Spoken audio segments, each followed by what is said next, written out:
بسم الله الرحمن الرحيم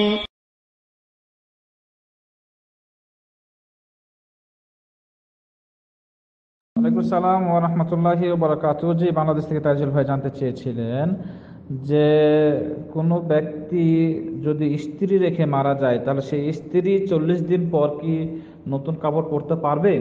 জি সম্মানিত ভাই, এখানে বলা হয়েছে কোরআনে আয়াত, আল্লাহ তাআলা বলছেন ওয়াল্লাযিনা ইয়াতাওয়াফাউনা মিনকুম ওয়া ইয়াদারুনা আজওয়াজা ইয়াতারাব্বাসনা বিআনফুসিহিন্না আরবাআতা আশহুর ওয়া আশরা। যদি স্বামী মারা যায় স্ত্রী রেখে, তাহলে সেই স্ত্রীকে ইদ্দত পালন করতে হবে 4 মাস 10 দিন। সূরা বাকারা 234 নম্বর আয়াত। সহিহ হাদিস থেকে সাব্যস্ত, রাসূল সাল্লাল্লাহু আলাইহি ওয়াসাল্লাম বলেছেন লা ইয়াহিল্লু লিমরাআতিন তুমিনু বিল্লাহি ওয়াল ইয়াউমিল আখির তাহিদ্দু আলা মাইয়িতিন ফাওকা সালাস ইল্লা আলা যাওজিন আরবাআতা আশহুর ওয়া আশরা।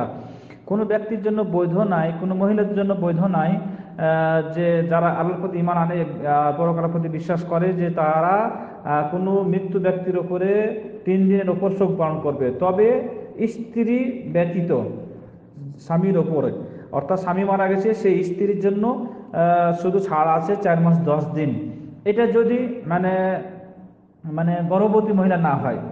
আর গর্ভবতী মহিলার ক্ষেত্রেও বিধান হলো যে ভূমিষ্ঠ যেদিন হবে সেই তার পরের দিন থেকে সে মুক্ত।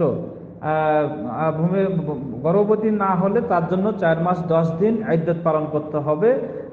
এটা হলো বিধান, যা কোরআন আয়াত এবং হাদিসে বুঝতে পারলাম। এখন এখান থেকে যে সমস্ত বিষয় নিষেধ আছে তার জন্য, যে খুব চাকচিক্য সুন্দর কাপড় পরিধান করবে না, বা আত্মসম্মান লাগাবে না, অথবা সে খুব সৌন্দর্য নিজেকে গ্রহণ করবে না, মানে স্বাভাবিকভাবে থাকবে, সাদাসিধেভাবে থাকবে। প্রয়োজনে বাইরে যেতে পারে, প্রয়োজনে আত্মীয় স্বজনের বাড়ি যেতে পারে যদি এমার্জেন্সি হয়, তাছাড়া প্রয়োজন ছাড়া বাইরে এমনিতে ঘোরা যাবে না। 4 মাস 10 দিন তার জন্য শোক পালন করতে হবে। হ্যাঁ, এখন সুন্দর কাপড় এমন নাই যে পরতে পারবে না তা না, মানে যদি কোনো পুরোনো তার কাপড় না থাকে, ছিঁড়ে ফেটে গেছে, তাহলে সে পরতে পারবে। তবে মানে চাকচিক্য বা সৌন্দর্য গ্রহণ করা থেকে নিষেধ করা হয়েছে, এইটা আর কি কথা। হ্যাঁ, তো এই দিকটাই খেয়াল রাখতে হবে। আল্লাহ রাব্বুল আলামিন আমাদের সঠিক বুঝতে তৌফিক দান করুন। জাযাকাল্লাহু খাইর।